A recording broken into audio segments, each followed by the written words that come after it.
All right, landlords, today we're going to be looking at Facebook Marketplace. You have a vacancy come up, you have a great tenant leave, you've cleaned up the unit, you have it ready to show, you have it ready to rent. How are you going to find a good tenant that's going to take care of your asset for you, pay the rent on time, and not be a disturbance to other tenants in the building? The number one place to look for new tenants in the GTA and in Canada is Facebook Marketplace. I use it for all of the vacancies that I have. I do it for my units, the tenants or the clients that I help rent their places out. I always post it on Facebook Marketplace. It's cheaper. We don't have to pay someone else to help us advertise it, and we can vet people before they come and take a look. So today I want to talk to you about Facebook Marketplace, okay? So if you guys like this kind of content, subscribe to the channel, like the video, and give me a comment. What are you struggling with right now? If you're a tenant or you're a landlord, you are in the investment real estate space. What kind of things are you struggling with? How can I help? Let's have a conversation about it. So let's get into it. I'm going to share my screen here with you.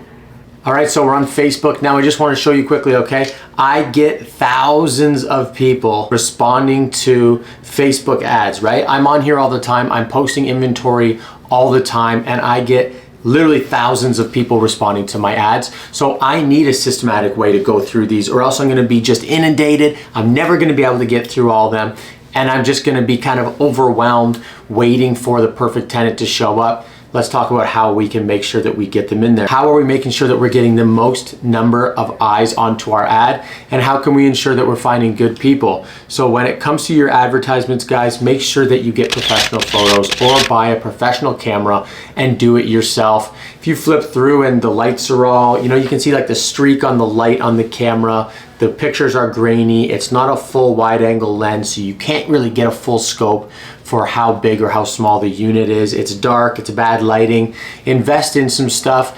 If you want to go the cheap route, hire a photographer, find someone that does real estate photography and have them shoot it. That would be a good route to go, but make sure that you have high quality photographs in there. I'm going to show you an ad that I just put up, and this is for our 1-bed, 1-bath apartment in Georgetown. So this has all professional photos, right? We hired someone to come and do this. Here's the inside of the unit. It's all done. It's nice and bright. We got the lights on. They bring all their flashes to make sure that there's the proper exposure and the photographs turn out good. The outside could use some work, but anyway, that is the unit. That's us showing it in its best light, right? If we just jump on Facebook Marketplace and we start looking at other listings for real estate, let's go to property for rent and see what else is out there. Okay, just as I'm going through it here, some of these look pretty good. A lot of these look good. Oftentimes now we're getting real estate agents posting on these sites, and it's making a big difference for the quality of the postings. But here's one here. So this is a main floor, 2-bedroom, 1-bathroom unit in Oakville. Right, see what I'm talking about? The lights are all kind of blurred out. The photograph is grainy. The unit doesn't look that bad, but they're just not great photographs. If you were looking, you and your family were out searching for real estate, would you really look at something like this?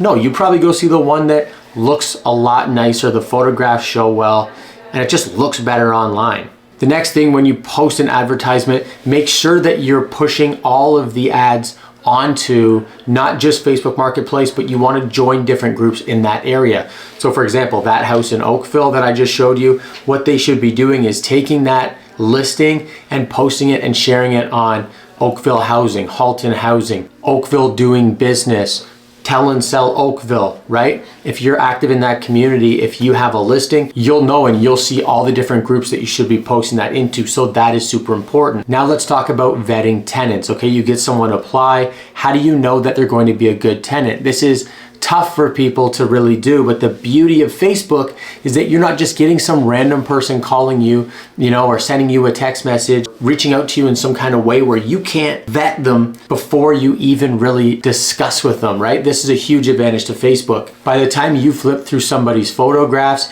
you have a pretty good idea of whether or not they are someone that you want to rent to. In the world of online dating, people know whether or not they want to go on a date with their future potential wife before they actually meet them. So they're using the apps to do that. Why can't we do that and utilize the same technology for real estate investing and finding good tenants, right? So that's going to be a good judge of character.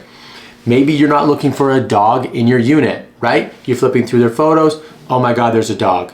So now you know there's a big burly German Shepherd that has fur all over the place. That might not be something that you want in your unit. Now, whether or not that's illegal or that's the most ethical thing to do is another conversation. But if there are things that you're trying to vet out, maybe you only have parking for one car, right? And then you see online that they have this car collection and they have 4 or 5 cars, then that's not going to be someone that you're going to want to rent to. These are just little things, little nuances, things that you can look into a little bit deeper before you waste your time showing the unit to that person.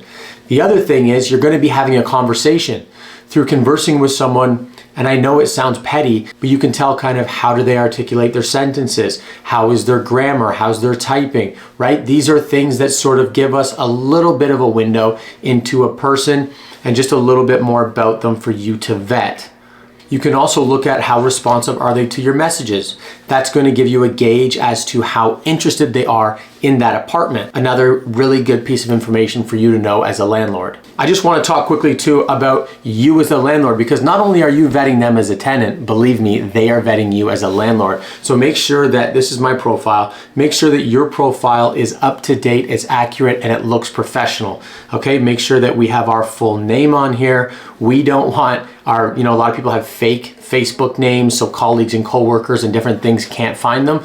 We want to make sure that we have our full name on there. And this is the same when we're looking at a tenant. If they have a fake name, to me, it's kind of sketchy. It's like, what are you hiding? It freaks me out a little bit. I want to see a full name on there, okay?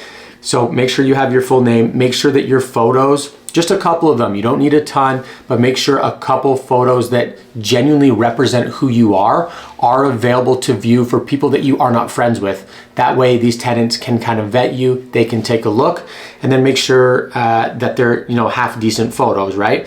So here's a couple of the photos that I have for people to see, a little bit about my life, a little bit about my business, who I am, some pictures of my fiance and I, my friends and I, my family, and just different things in my life. That's going to make a difference to the perception of myself when I'm meeting people on the internet that we're looking to kind of have a professional relationship with. Everyone always asks me, well, when do you get rental applications? When do you pull credit? Some tenants, they're really not comfortable sending you all their personal information before they meet you and get that gut feel for you.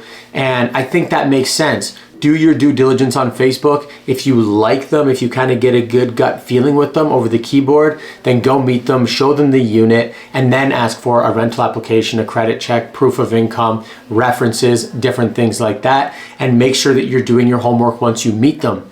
My last piece of advice for today's video is don't just kind of meet somebody, you looked at their Facebook, you feel like they're a good vibe, and now you're renting to them.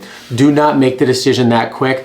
Take a day, take 2 days, leave, right? Show them the unit, leave, collect all of their information, do some further due diligence, because a lot of the times I have met people online, I go out with them, we go see a property together, I'm ready to rent to them, I think they're awesome, they seem great online.